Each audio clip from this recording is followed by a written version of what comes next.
الرحيم اعوذ باللہ من الشیطان اللعین الرجیم بسم اللہ الرحمن الرحیم الحمد للہ والصلاة علی اہلہا اما بعد۔ ہر امام نے اپنے دور میں معجزے دکھائے ہیں، اور اسی طرح اپنے جو عشاق ہیں، ان کے محب ہیں، جو شیعہ ہیں، ان کی مدد کے بہت سارے واقعات ملتے ہیں، ان کے ساتھ معجزات کے بہت سارے واقعات ملتے ہیں۔ اسی طرح آج جو واقعہ آپ کے سامنے پیش کر رہا ہوں، وہ واقعہ بحار الانوار میں اور روضۃ الواعظین میں اور منتہی الاعمال میں نقل ہے کہ ایک شخص تھا جو تاہم تک آپ نے چینل سے قبل آپ سے گزارش ہے کہ ہمارے چینل سبسکرائب کر لیں اور ساتھ میں بیل کے آئیکن پر کلک کر لیں تاکہ ہماری تازہ ترین ویڈیوز آپ تک بوقت پہنچتی رہیں۔ جو پہاڑی علاقے کا رہنے والا تھا، وہ ہر سال امام جعفر صادق علیہ السلام کی خدمت میں آتا، چونکہ وہ حج کرنے آتا تھا۔ تو جب بھی حج کرنے آتا تو امام کے گھر مدینہ میں آ کر رہتا، اور اس کا عشق امام کے ساتھ اتنا تھا کہ وہ بہت دنوں تک وہاں پر امام کے گھر میں مقیم رہتا۔ ایک دن اس نے امام جعفر صادق علیہ السلام کو 10,000 جو ہیں وہ دینار دیے اور کہا کہ مولا میرے لیے مدینے میں ایک گھر خرید کیجئے، چونکہ میں ایک پہاڑی علاقے کا رہنے والا ہوں اور یہاں میری جان پہچان نہیں ہے سوائے آپ کے، تو آپ میرے لیے ایک گھر خرید کیجئے۔ یہ کہہ کر وہ پیسے امام کو دے کر جب وہ مکہ گیا حج کرنے کے لیے اور واپس آیا تو کہنے لگا کہ آپ پر قربان جاؤں مولا، آپ نے کوئی میرے لیے گھر خرید کیا؟ تو امام علیہ السلام نے فرمایا کہ ہاں میں نے تمہارے لیے گھر خرید کیا ہے۔ تو مولا نے اسے ایک رکا دیا، ایک دستاویز دیا جس پر لکھا تھا بسم اللہ الرحمن الرحیم ھذا مشتری جعفر بن محمد لفلاں ابن فلاں الجبلی لہو دار فی الجنت حدها الاول رسول اللہ صلی اللہ علیہ وآلہ وسلم وحدها ثانی امیر المومنین وحدها ثالث الحسن ابن علی وحدها الرابع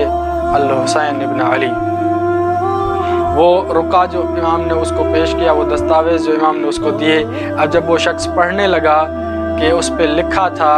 کہ یہ وہ جنت کا گھر ہے جسے جعفر ابن محمد نے اس جبلی شخص کے لیے خرید کیا ہے،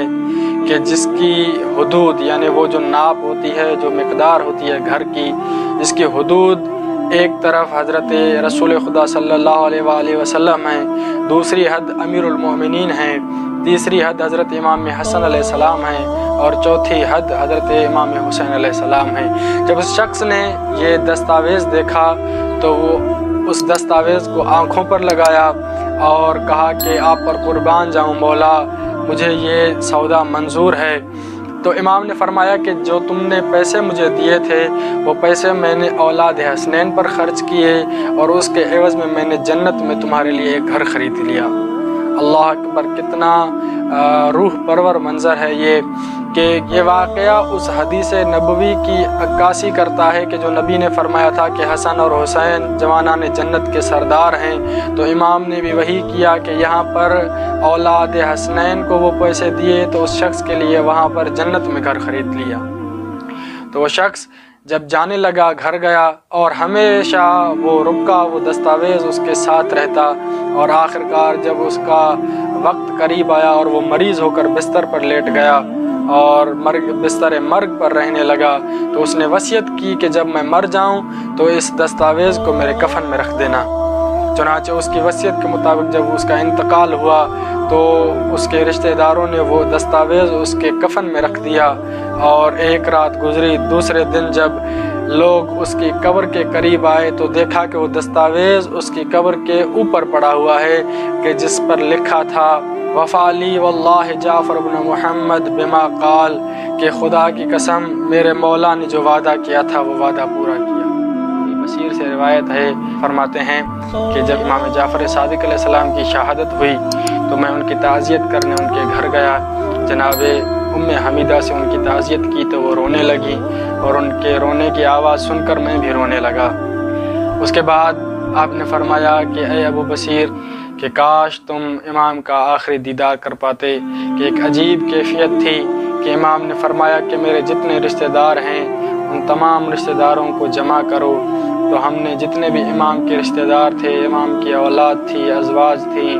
رشتہ دار تھے، سب کو بلایا، اور اس کے بعد ایک مرتبہ امام نے آنکھیں کھولیں اور تمام اپنے رشتہ داروں کے چہروں پر نظر ڈالی۔ ہر ایک کا چہرہ دیکھنے کے بعد امام نے فرمایا ان شفاعتنا لا تنال مستخفا بالصلاۃ، یاد رکھو کہ ہماری شفاعت اس کو نصیب نہیں ہوگی جو نماز کو خفیف جانتا ہو، جو نماز کو اہمیت نہ دیتا ہو۔ یہ امام کے آخری الفاظ تھے جو انہوں نے اپنے تمام رشتہ داروں کے لیے، اپنے تمام چاہنے والوں کے لیے، اپنے محبوں کے لیے اور اپنے شیعوں کے لیے جو ہے وہ کہے ہیں کہ یاد رکھنا کہ اگر تم ہم سے محبت کرتے ہو تو نماز کو کبھی مت چھوڑنا، کیونکہ جس نے نماز کو خفیف سمجھا اور نماز کو اہمیت نہ دی، قیامت کے دن ان کو ہماری شفاعت نصیب نہیں ہوگی۔